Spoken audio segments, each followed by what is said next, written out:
Göbekli Tepe, brother, if there is such a thing as an ancient conspiracy theory, it's this. It's very difficult to know what the purpose of something like Göbekli Tepe could be. Göbekli Tepe turned out to be what you think it might have been. Where are the metal tools? Where are the writing, the examples of writing? The structure predates the pyramids by 7,000 years. It was built before humans supposedly knew how to build anything. No tools should have been able to carve these stones. No society should have been organized enough to move them. Yet there it stands, in the Turkish highlands, 50-ton pillars arranged with astronomical precision by people who were supposed to be simple hunter-gatherers. For decades, archaeologists called Göbekli Tepe impossible. Then, in 2023, ground-penetrating radar found something beneath it even more impossible. A chamber that predates the temple itself, with walls showing technology that shouldn't exist for another 10,000 years. Göbekli Tepe sits in southeastern Turkey, 15 kilometers from the city of Şanlıurfa. For thousands of years, it looked like nothing, just another dry hill covered in scattered rocks and weeds. Local farmers walked past it daily. Archaeologists ignored it completely. Then, in 1994, a German researcher named Klaus Schmidt noticed something strange. The rocks weren't random. Some had flat edges. Others showed curves too perfect to be natural. He started digging. Within weeks, massive stone pillars emerged from the soil. Each one stood over 5 meters tall, carved from single blocks of limestone. They were arranged in perfect circles, and they were covered in animals, foxes, snakes, vultures, scorpions, carved with detail that seemed impossible for the time period. Carbon dating delivered the shock. The site was 11,600 years old, older than Stonehenge by 6,000 years, older than the Egyptian pyramids by 7,000 years, older than the first cities, the first farms, the first metal tools. The people who built this weren't supposed to have any of those things. They were hunter-gatherers, nomads. Yet somehow they carved stones weighing more than trucks and moved them up a hillside. But the biggest mystery wasn't how they built it. It was why they buried it afterward. Every pillar at Göbekli Tepe is covered in carvings. But these aren't random decorations. The animals follow a pattern, and it's disturbing. Vultures appear everywhere. So do scorpions, snakes, and wild boars. These aren't prey animals or livestock. They're predators, scavengers, creatures associated with death and danger across every ancient culture. One pillar stands out above all others. Archaeologists call it Pillar 43, but researchers call it the Vulture Stone. Carved across its surface are symbols that some experts believe represent a star map. The constellation Scorpius appears clearly. So does what looks like a comet or meteor shower. When astronomers analyzed the positions, they found something chilling. The star pattern matches the night sky from 10,950 BCE, exactly when a massive climate catastrophe struck Earth. Global temperatures dropped 15 degrees in less than a decade. Ice sheets expanded. Megafauna went extinct. Some scientists believe a comet impact triggered it all. Was Pillar 43 recording that event, or warning about something connected to it? The carvings weren't just on pillars. The team found flat stone tablets buried in layers beneath the structures. Each tablet showed similar symbols arranged in deliberate patterns, almost like instructions. When researchers mapped where the tablets pointed, every line converged on one location, the center of the main stone ring. Ground-penetrating radar showed something there, something hollow, something shaped by human hands, not nature. 1 kilometer from the main site sits the quarry where the builders cut their stones. It's still there, abandoned mid-work over 11,000 years ago. Several pillars lie partially carved, still attached to the bedrock. The largest would have weighed over 200 tons when finished. That's heavier than any stone the Egyptians ever moved, and this was 7,000 years earlier, with no wheels, no metal, no draft animals. The tool marks tell an even stranger story. The cuts are precise, sub-millimeter accuracy in places. Some joints between stones are tighter than the thickness of paper. Modern stonemasons struggle to match that precision with power tools. Yet no metal was ever found at Göbekli Tepe, only basic stone implements. Even stranger, there are no practice runs, no crude early attempts that improve over time. The first structures built are just as sophisticated as the later ones. It's as if the builders arrived with complete knowledge already in place, or were following instructions from someone who came before. The abandoned quarry shows something else. The tool marks stop abruptly, mid-cut, as if the workers dropped everything and left in a hurry. Why would they abandon decades of work so suddenly? As excavation continued, human remains began appearing, but these weren't normal burials. The skulls had been removed, deliberately. Clean cuts on the vertebrae proved the heads were taken off with stone tools, while the flesh was still present. And this happened to multiple individuals. When anthropologists examined the skulls more closely, they found something disturbing. Deep grooves carved into the bone. Some cuts went nearly through the skull wall. The marks were made while the person was still alive, or immediately after death, before the bone hardened. This wasn't random violence. It was systematic processing, a ritual performed the same way on different people over an extended period. DNA analysis added another mystery. The individuals came from different regions, some from over 500 kilometers away. Genetic markers showed they weren't from the local population. They had traveled to Göbekli Tepe from distant areas. Why would people journey hundreds of kilometers to a hilltop in ancient Turkey? And why would they allow or require their skulls to be modified?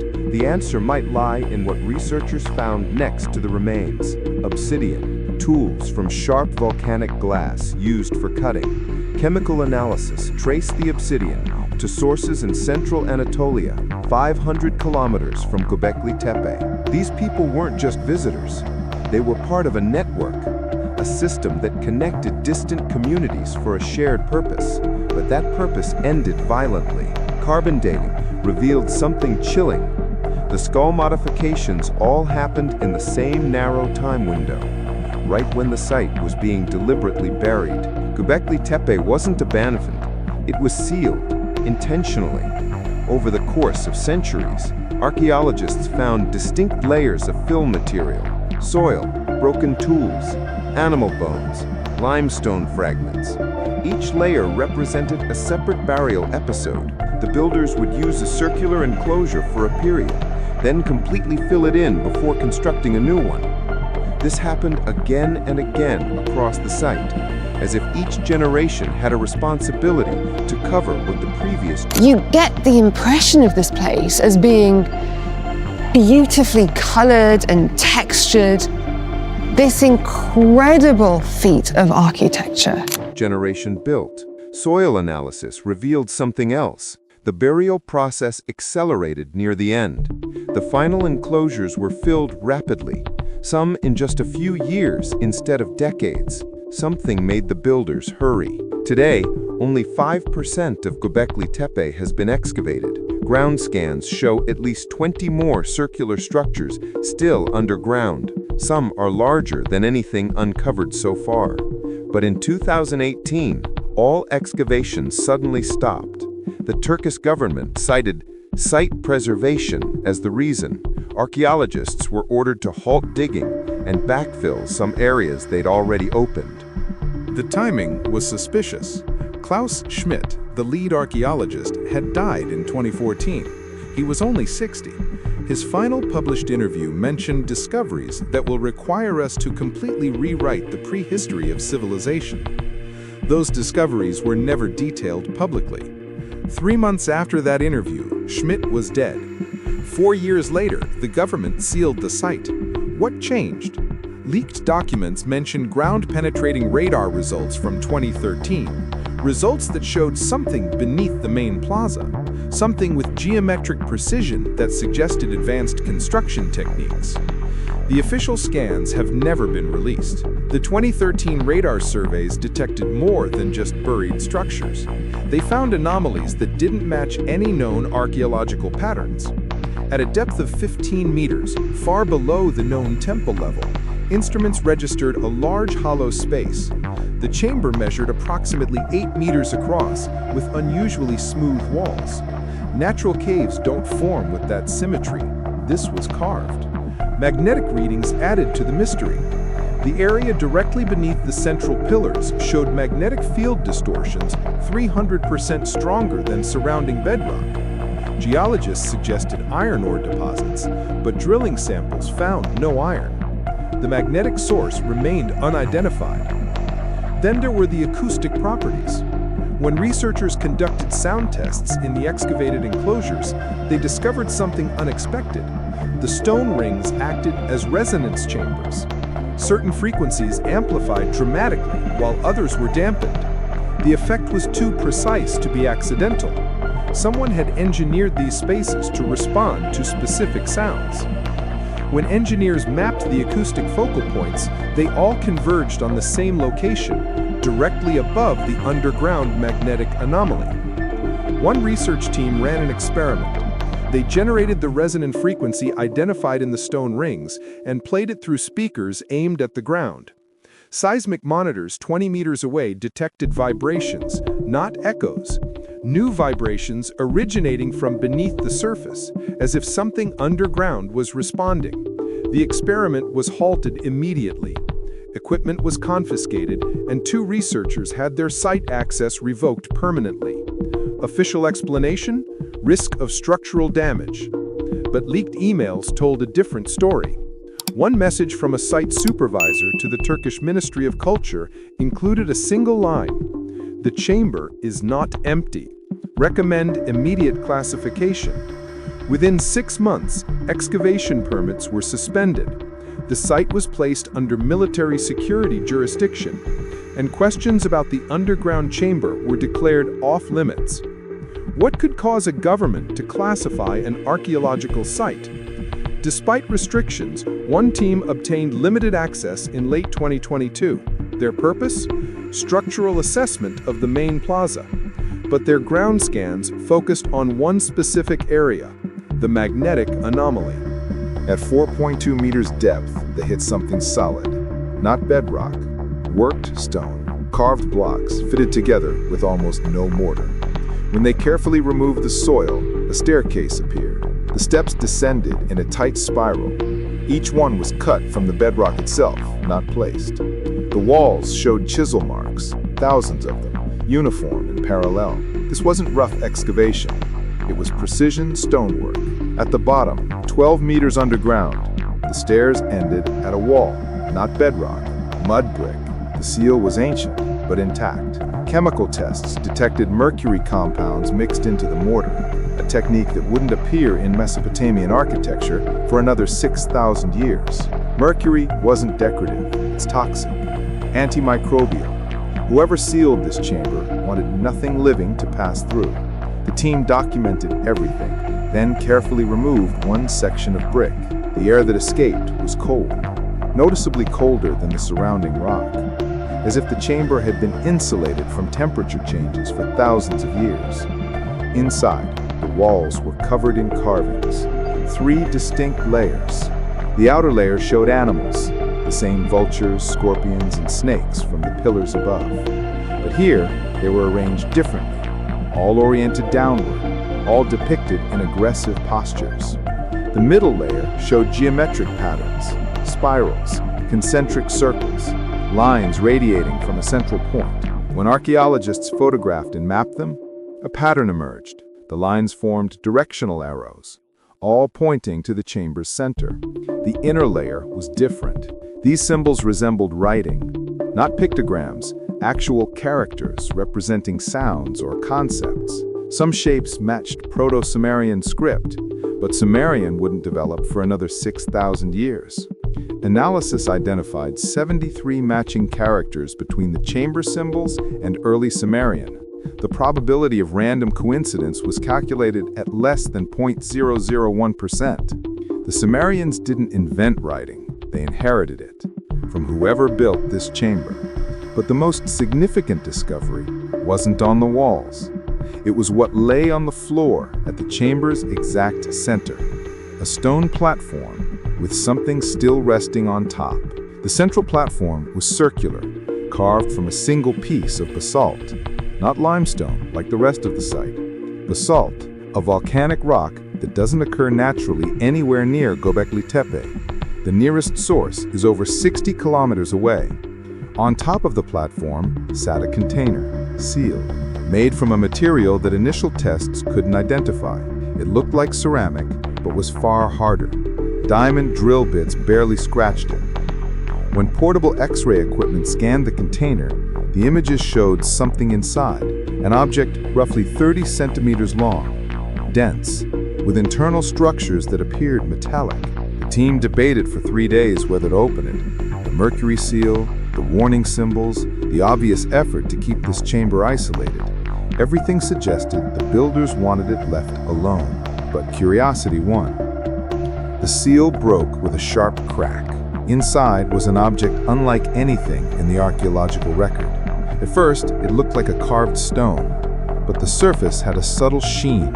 When touched, it was cold, far colder than room temperature, as if it were actively drawing heat away. Metallurgical analysis revealed something impossible. The object was a composite material, stone matrix with metallic inclusions forming a crystalline structure. The metal was an alloy, copper, tin, and trace elements including iridium. Iridium is extremely rare in Earth's crust. It's primarily found in meteorites. Carbon dating the organic traces in the stone matrix produced a result that the lab initially rejected as instrument error. 14,300 years old, 2,000 years older than the temple above it. This object predated the structure built to contain it. Carved into the object's base was a symbol, a simple pictogram showing a circle with radiating lines above a horizontal line. Below the line, multiple smaller circles. This symbol appears in Sumerian texts 6,000 years later. The translation, fire from the sky. But beneath that symbol was text. 7 characters in the same script found on the chamber walls. When linguists applied Proto-Sumerian phonetic values, they produced 2 words, not first. The implications were staggering. This wasn't recording the beginning of civilization. It was documenting the end of a previous one. Analysis of the chamber floor revealed more. Traces of burned organic material, high heat exposure, and something else. Isotopic ratios in the carbon that indicated extreme temperatures above 2,000 degrees Celsius, too hot for any known ancient technology. The burn patterns radiated from the center platform outward, as if something on that platform had generated intense heat before being sealed away. Climate records from 12,000 years ago show a sudden, catastrophic warming event in the region. Temperatures spiked. Glacial melt accelerated. Sea levels rose 20 meters in less than a century. The Younger Dryas, the Ice Age's sudden end, wasn't gradual, it was triggered. Some researchers now believe Göbekli Tepe wasn't built to worship gods or track stars. It was built to contain something connected to that catastrophe, something the builders feared might activate again. The chamber held one final artifact, a tablet, smaller than the others, placed deliberately at the entrance. The symbols were clear enough to translate, sealed for protection. When the sky changes, it wakes. Earth's magnetic field is weakening. NASA confirms it. The field has declined 9% in the past 170 years. Some regions show drops exceeding 30%. Scientists call it normal fluctuation, a precursor to a potential polar reversal that happens every few 100,000 years. But 12,000 years ago, the magnetic field was also weakening, rapidly. Core samples prove it, and that's when the Younger Dryas event occurred. The builders in Göbekli Tepe knew this. Their star maps track magnetic pole positions. The warning symbol, the one translated as "when the sky changes," appears 14 times in the chamber, each time accompanied by the same glyph, a circle broken into fragments. In 2023, satellite surveys detected 12 additional sites within 200 kilometers of Göbekli Tepe. All show similar magnetic anomalies. All remain unexcavated. Turkish authorities declared them protected archaeological zones, off-limits to research teams. But independent ground scans revealed something else. The sites are connected. Subsurface features suggest a network of chambers, all linked, all aligned to the same astronomical markers, and all showing the same seismic activity recorded at Göbekli Tepe when the resonant frequency was played, as if something beneath them is